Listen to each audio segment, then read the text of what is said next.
Saskatoon family in search of answers in the death of their loved one. Is the care home he just moved into responsible for what happened?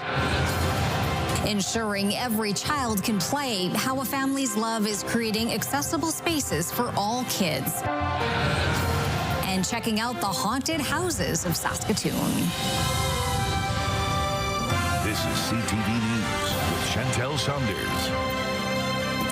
Good evening. The family of a Saskatoon man who died after wandering away from his care home is looking for answers. They say he had just moved in when he went unaccounted for. Hallie Mandrick has those details.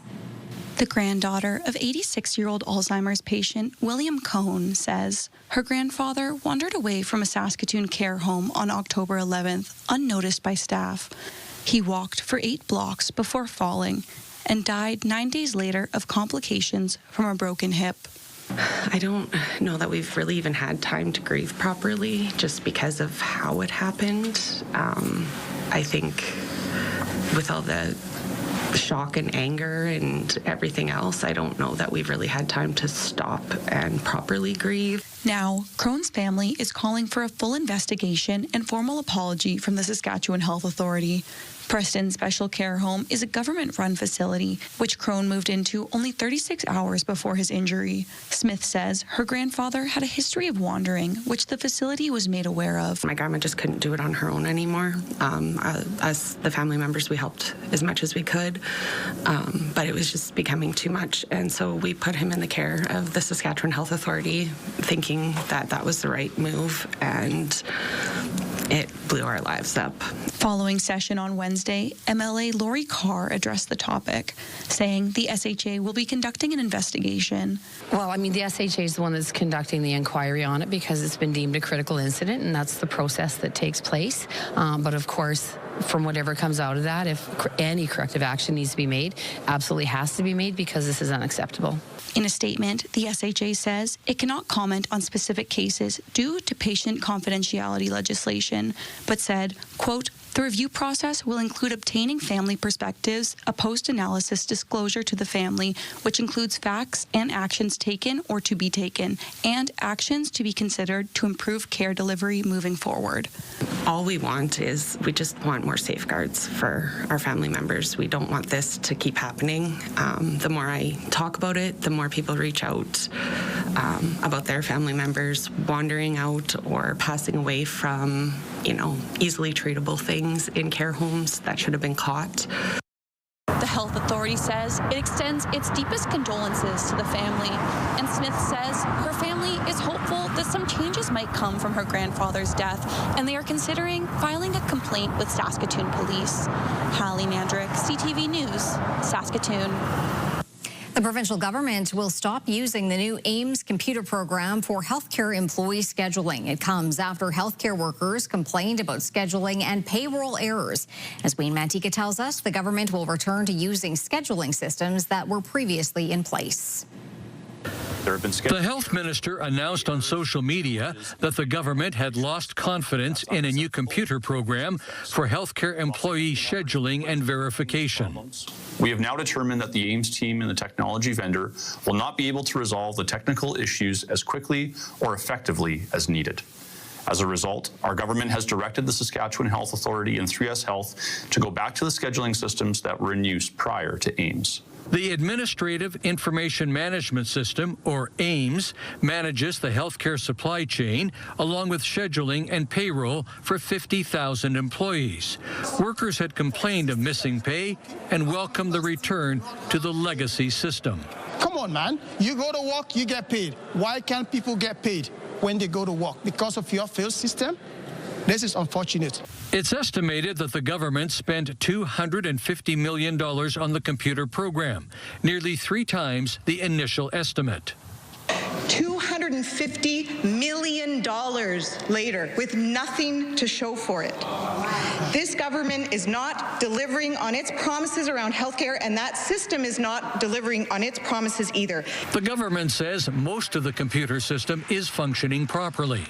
That is not a cancellation of the entire AIMS project. The AIMS project seeks to replace 80 legacy systems. 74 of those systems have already been replaced, Mr. Speaker, but we have not been happy with the results of the time validation and scheduling piece of that system. Heard directly from healthcare workers. The government says it will talk to the lead contractor about the money it invested in the portion of the AIMS program that does not function properly.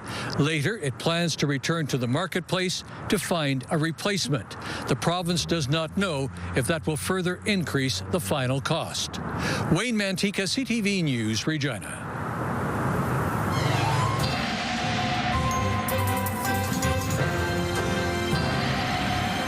Well, Laura, it was a bit rainy and gray of a day.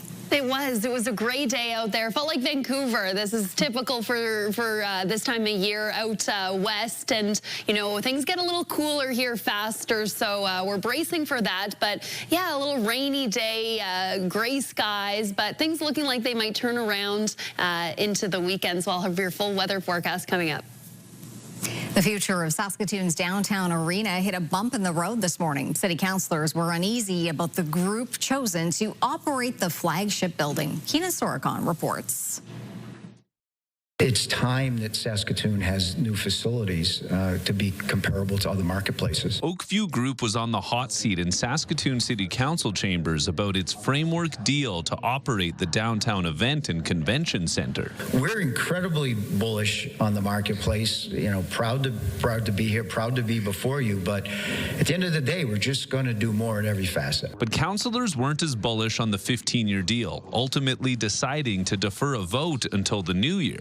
Councillors took aim at the structure of the deal, the revenue splits, the upfront money, and the projections, wondering if the best possible deal was negotiated. And I'm just curious why these improvements would require OVG. We're looking to maximize the revenue for the city. That's definitely an objective because we have to pay the mortgage payment for the facility. Some even wondered if it makes more sense to bring the project in-house and have the city run it if Oakview was putting up $15 million for a $1.2 billion project. Making OVG's proposed contribution a mere 1.25%. I believe we'll make a stronger case if we can say this is a municipally owned, locally governed and operated project. Administration billed the deal as Oakview taking on a brunt of the risk to cover any operating losses. The deal could bring in as much as $235 million over 30 years. I wouldn't be here recommending this if it wasn't, in my opinion, a good deal. We can literally go to an act and say, okay, here's 6 cities in Canada we can route through. So we see that as an advantage. But councillors didn't want to be forced into a decision just yet. We are getting a lot of information within a week of making a decision. We're not able to discuss it with people who are directly affected. Council is expected to vote on the deal by March of next year. Keenan Sorokon, CTV News, Saskatoon. There is more fallout today following the dismissal of Regina's police chief. The person who made a public complaint about the former top cop is now alleging their resignation from the Board of Police Commissioners was not done properly. Donovan Mace has the latest. A shadow remains over the Regina Police Service the day following the termination of its chief. Going forward, we're looking forward. We're looking forward for the police service. Now, former Chief Farouk Sheikh was dismissed by the Board of Police Commissioners Tuesday following a Public Complaints Commission investigation into misconduct, which was substantiated. A complaint made by a former police board member. Now, in a statement made through their lawyer, the complainant alleging a lack of due process in asking for their resignation from the board, which happened prior to the complaints which prompted the investigation. Mayor Bashinsky not commenting as to why the complainant was asked to resign. I would just say that the process was followed in terms of how any resignation would go. So, we feel that it was appropriate the way the process played out. According to the PCC investigation, the complainant and chief engaged in inappropriate private communications over the course of several months. Those communications kept from others on the board and the police service, with some occurring during a private session in which Sheikh was excused from. Now, the chief also asking the complainant to delete some of the texts they exchanged after the discovery of the messages became a risk. This board takes these complaints very seriously. Acting Chief Laura-Lee Davies says there is a collective relief at the service now that the investigation has a resolution. One person's actions don't reflect on the service as a whole, and so we just need to ensure that we're doing the hard work that is needed by the community. As the RPS looks to rebuild trust with residents. I hope that the public believes that we won't stand up for that type of behavior, and that when it is detected, that we'll make sure that the proper steps are taken to ensure public trust. Now, while the hunt for Shake's replacement remains in its very early stages, Davies says she remains committed to the service and will wait to see how things unfold. Donovan May, CTV News, Regina. A mother's love is inspiring a community in a North End Saskatoon neighborhood. As Carla Shinkerick tells us, a playground project is underway which will allow every child to play. Swings?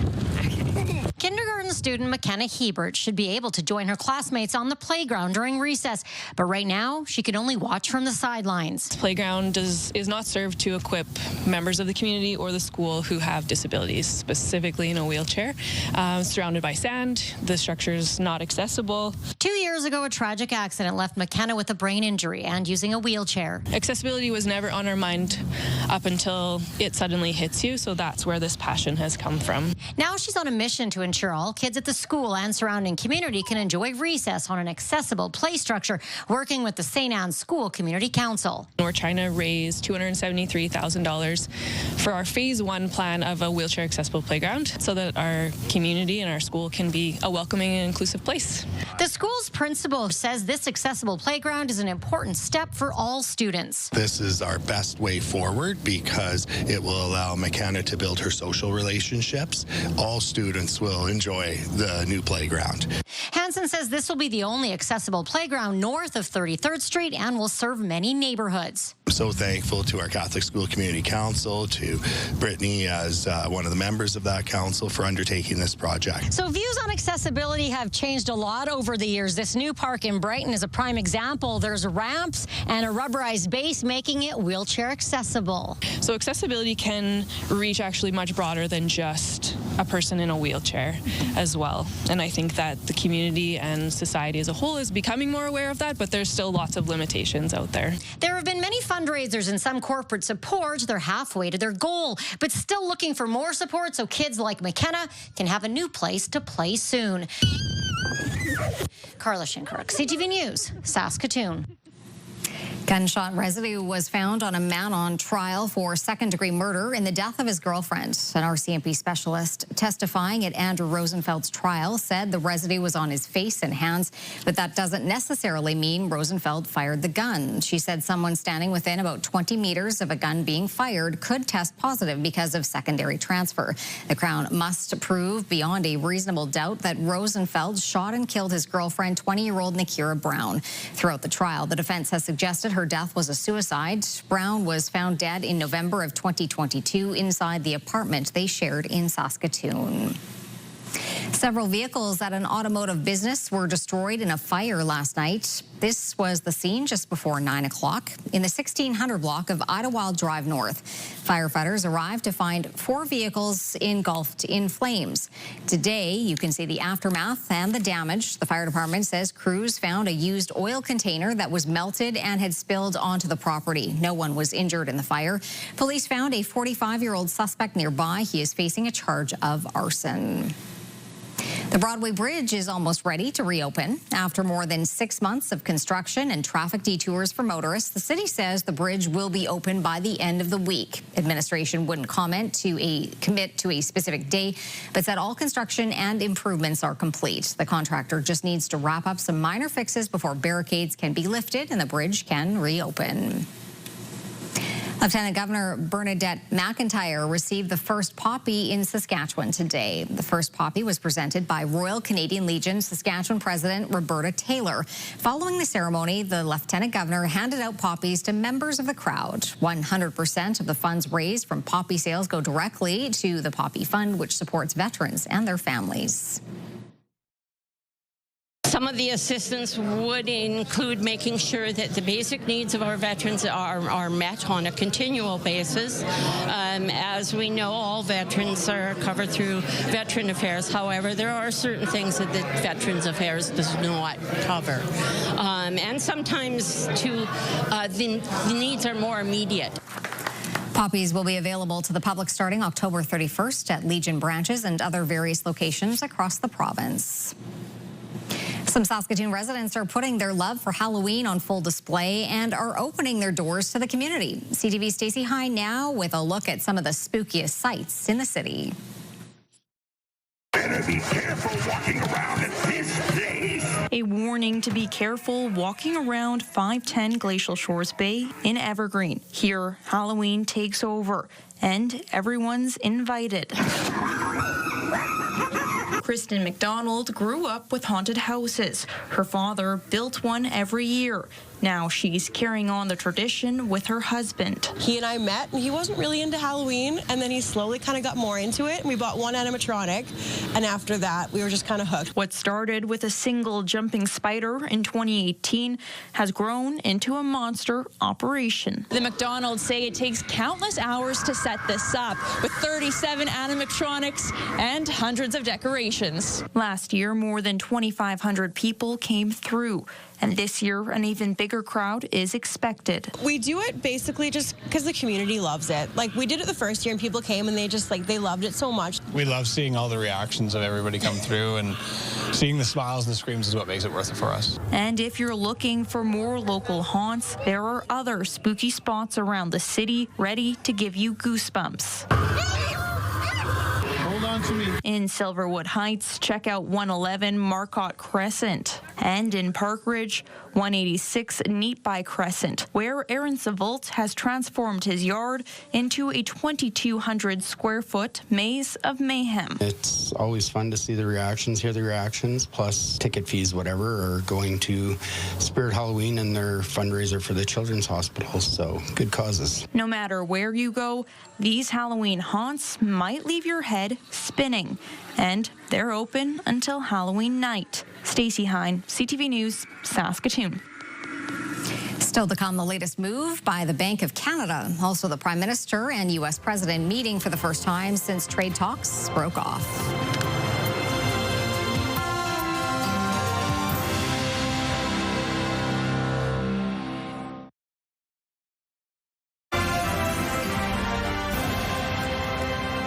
You're watching CTV News Live from downtown Saskatoon. Thanks for staying with us. Prime Minister Mark Carney and U.S. President Donald Trump faced each other in person for the first time since trade talks suddenly broke off last week. The two were guests at a dinner hosted by South Korea's president ahead of the APEC summit. Judy Trent reports. A red carpet welcome for the Prime Minister as Air Force One loomed on the tarmac. Mark Carney was whisked away for a dinner invitation by South Korea's president. There was no denying who was the guest of honor. Earlier in the day, Lee Jae-myung presented Donald Trump with a replica crown.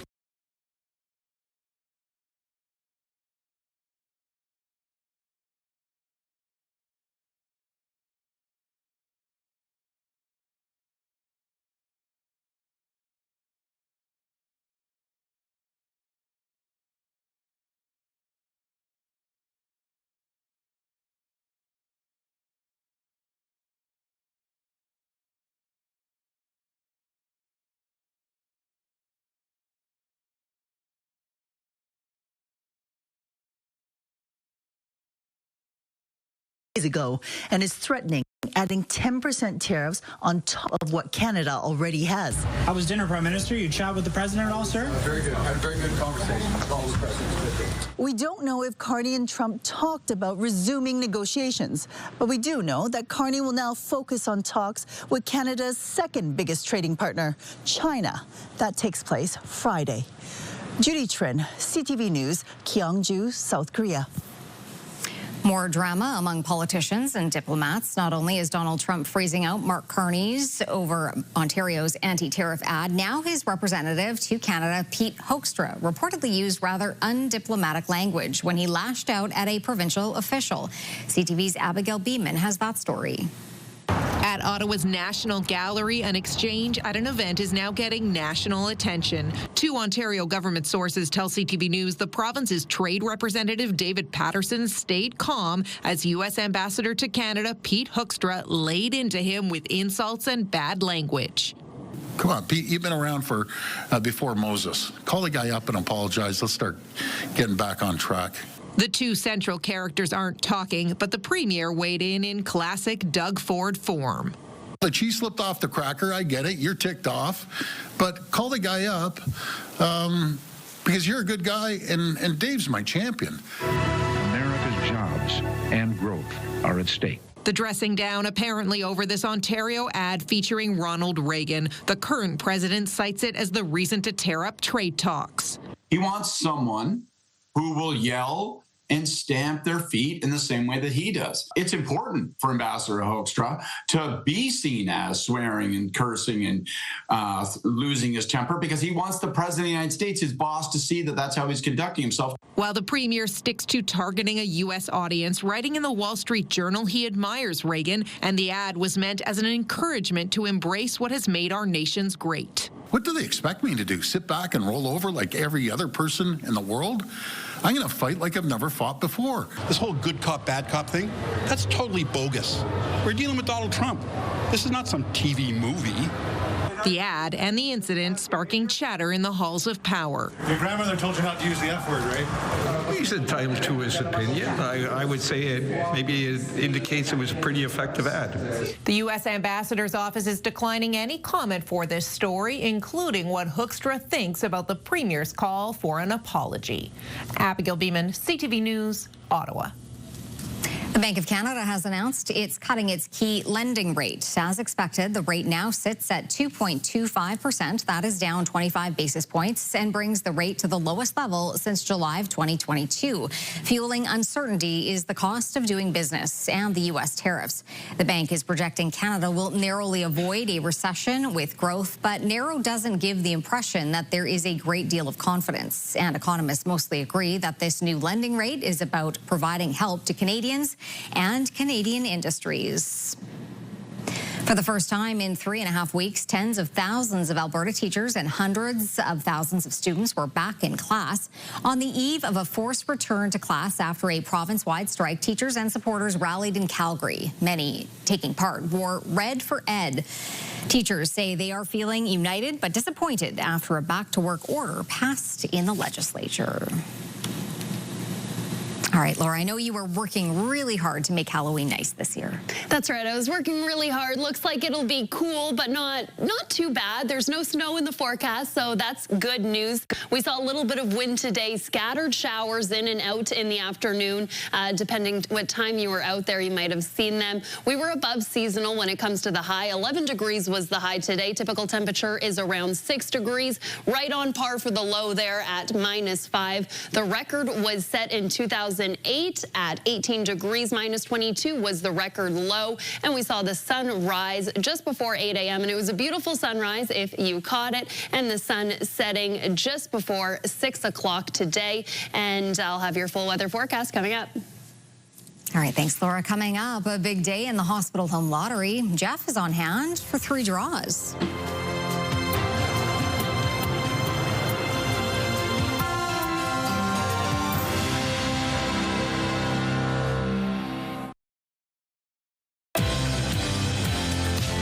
Well, safety is paramount this Halloween. Thursday on Your Morning, we are on location with CAA to remind you, the driver, and you, the trick-or-treater, ways you can stay safe.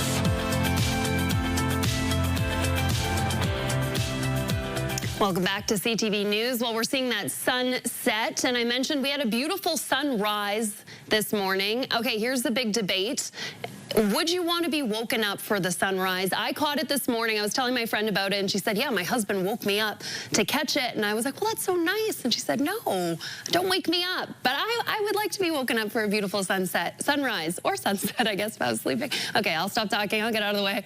That is a beautiful sunset. I mean, wake me up. Anytime there's a beautiful sunrise, I want to see it. I think it's sweet. But she says, no, let me sleep. Fair enough. Here's a look at our current conditions. 5 degrees in Saskatoon right now, 7 in Prince Albert, 0 in the Battlefords, a little bit of flurries in the Battlefords, mix of rain and snow. We saw some scattered flurries throughout the day, depending what time you were out there. Val-Marie, hot spot, 15 degrees, cold spot, Mancota at -9. And as we head across the province, looking like an average autumn day right across the board, a little bit above seasonal, depending where you are. Cooler, of course, up north, where we're seeing temperatures just below freezing at certain times of the day. Right now, though, 5 in La Ronge, 2 in Buffalo Narrows. And as we head down south, warmer, double digits in Leader at 10 degrees. Maple Creek, what did I say? I don't know. 8 degrees there. Assiniboia at 10 degrees as well. Weyburn at 6. And as we take a look at our future cast, we are bracing for a system rolling through. Looks like southern Saskatchewan getting a little bit of snow, so we're monitoring that if you are driving south.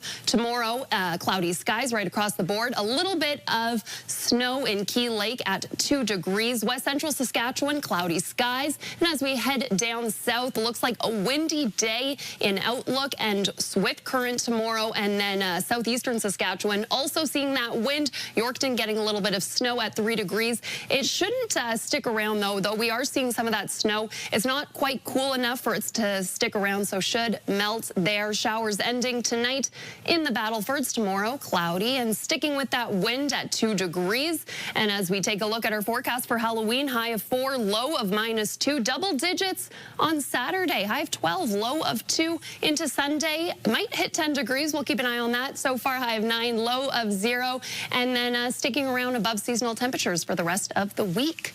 As for Prince Albert, rain to flurries overnight and hitting -1, just below freezing. Tomorrow, cloudy skies, and check out those wind speeds sticking with that wind. High of 3, low of -2. Not too bad for Halloween Friday. High of 3, low of -3, and into Saturday and Sunday, pretty nice. High of 9 degrees, and then into next week, also quite warm.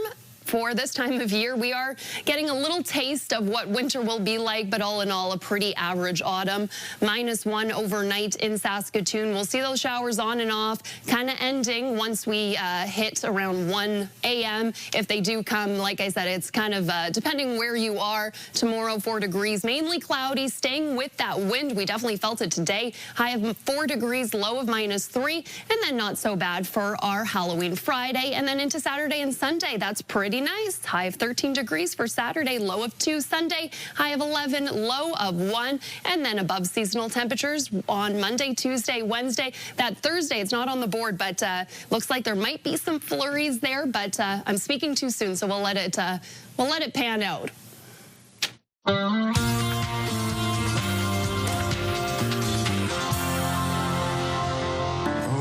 say, can you see? Brad Paisley told Variety he'd now like to be called Mr. More Baseball. It follows Monday night's 18-inning marathon game between the Jays and the Dodgers. Paisley sang the U.S. anthem that night. Now, coincidentally, he also sang the U.S. anthem at another 18-inning game in 2018, which also saw the Dodgers win. He says he's performed the anthem at 4 World Series games now, and every single one of them went into extra innings. Unfortunately, the home cook leaving us today is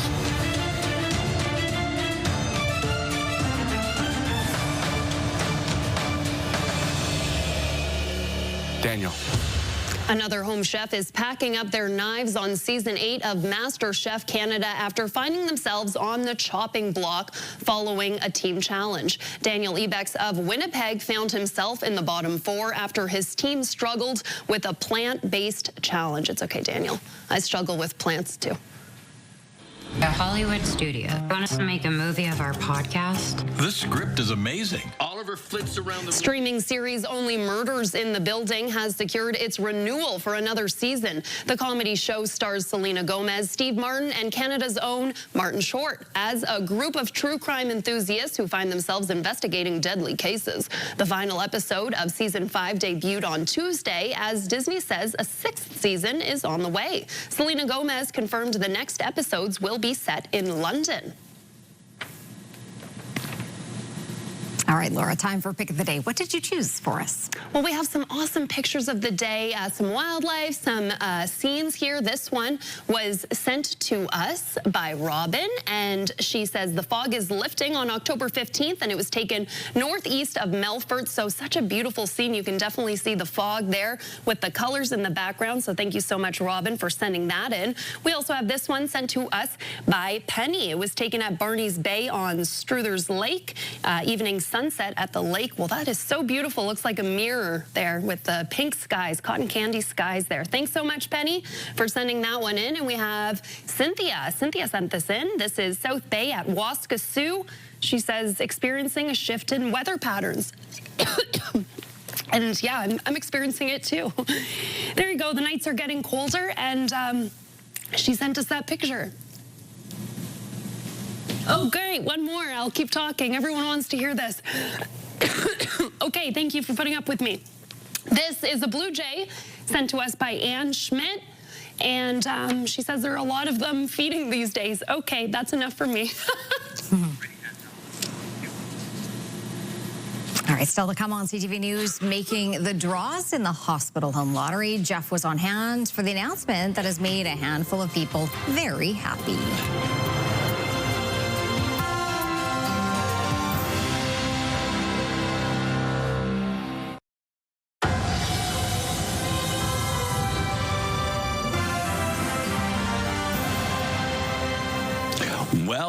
Well, it is time to change some lives. It is time to make the announcements in the fall 2025 Saskatoon Hospital Home Lottery, making the final announcements.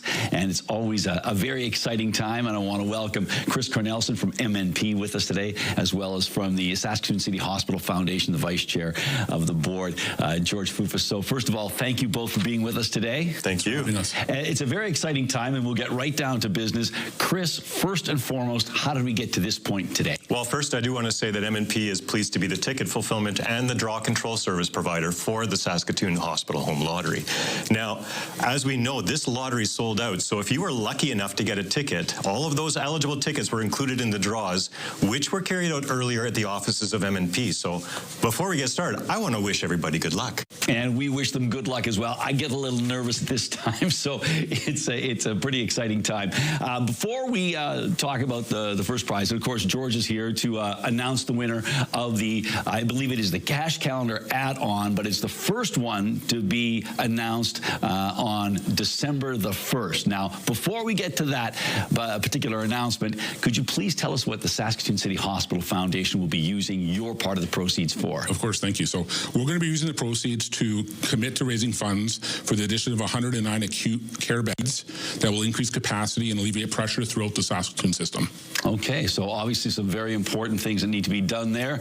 And now you've got a very important job. I think it's time to make somebody very, very happy. Sure, let's go for it. All right, there you go. There's the envelope. Okay, so the calendar prize winner for the $25,000 cash calendar prize is ticket number 8002-0900, won by Glenn and Lucille Lowe's from Saskatoon. All right, congratulations to the Lowe's.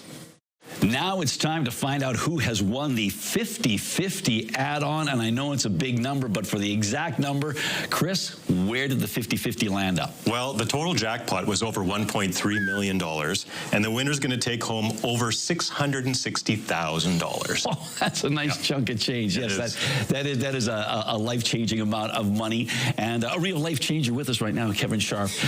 Kevin is the board chair from St. Paul's Hospital Foundation. And Kevin, first of all, welcome. Thank you for being here today. Thanks, Jeff. Pleasure to be here. What will St. Paul's Hospital Foundation be using your part of the money for? Thanks. The St. Paul's Hospital Foundation's proceeds from the hospital home lottery will expand the St. Paul's capacity to offer effective, targeted therapies for vascular and urological conditions, thoracic surgeries, and cancer care. Our interventional radiology teams perform thousands of vital procedures annually. It's a great cause. Yeah, it certainly is a great cause. And as we said, there's a great amount of money here. So it's time for the moment of truth. You get to make the announcement. Find out who wins over $600,000 in the 50-50 add-on. Shall I? You shall. Okay. Here we go. Make it hard oh for boy, you to my get goodness, in there. goodness, you really sealed it up here. Yeah, absolutely.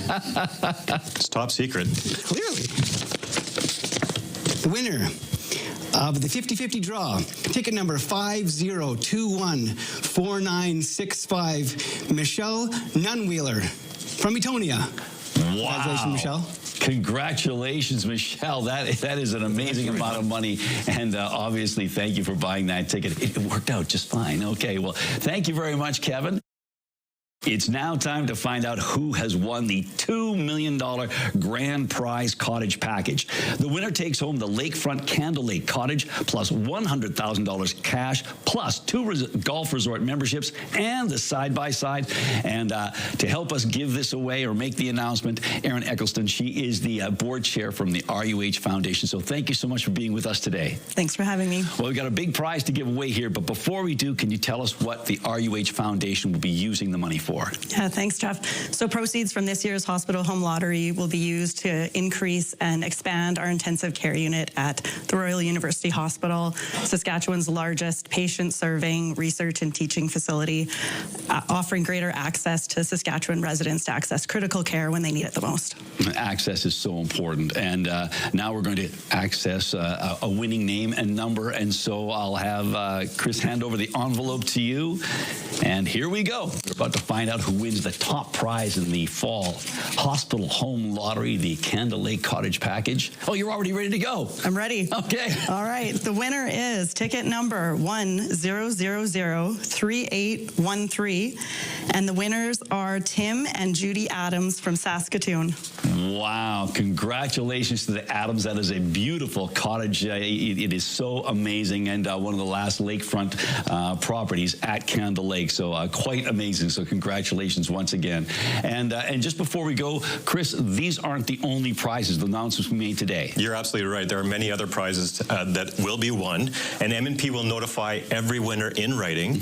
And check out hospitalhomelottery.org on November 7th when all those winners will be posted.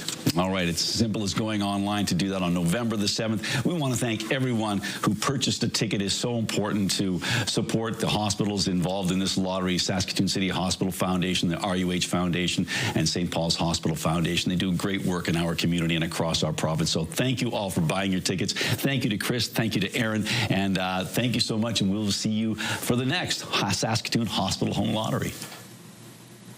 When we come back, all eyes on the baseball diamond tonight, and later choosing the creepiest doll. We'll explain.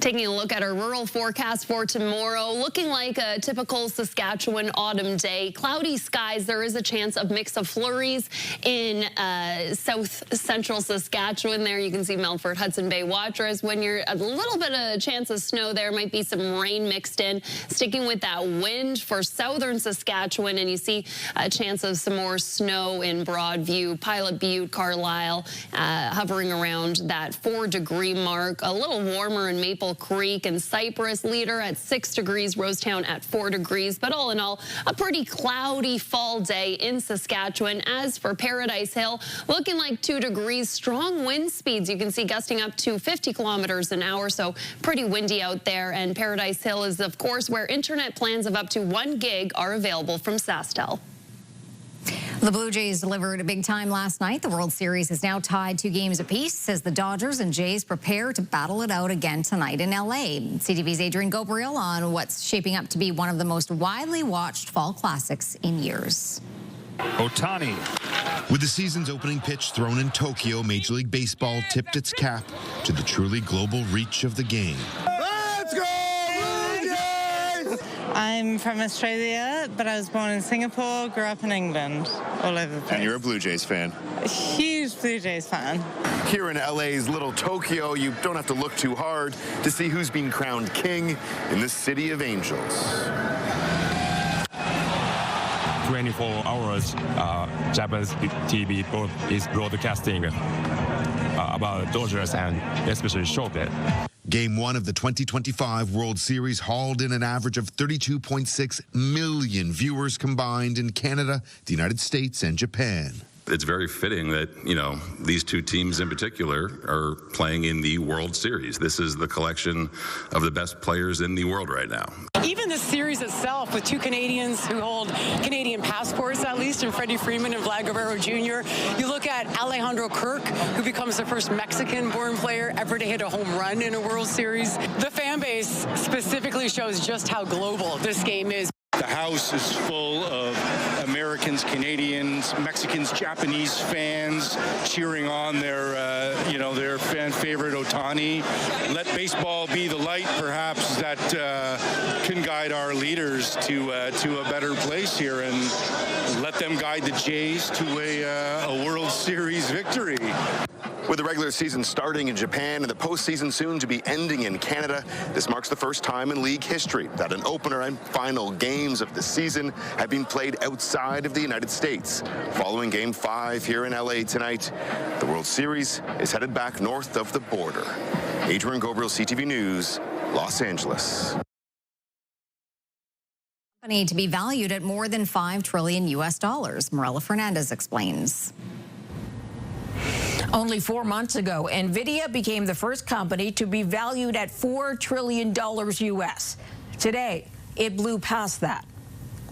NVIDIA shares climbed to a high of $207 US today.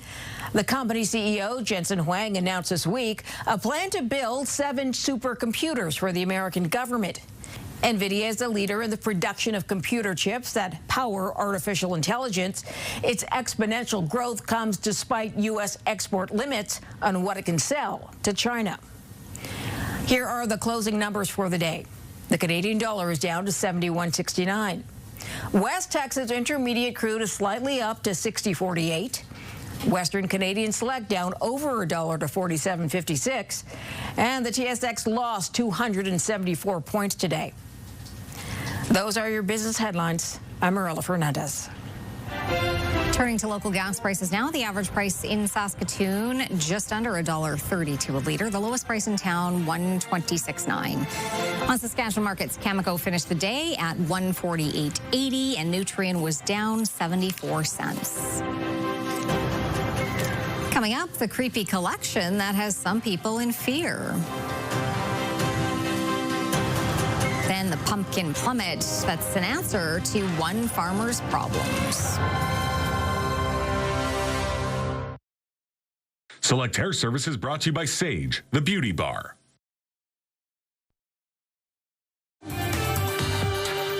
Stay with us. We've got another full night of great shows for you right here tonight on CTV. Well, Laura, is there anything creepier than a museum that is full of old dolls? Sounds creepy.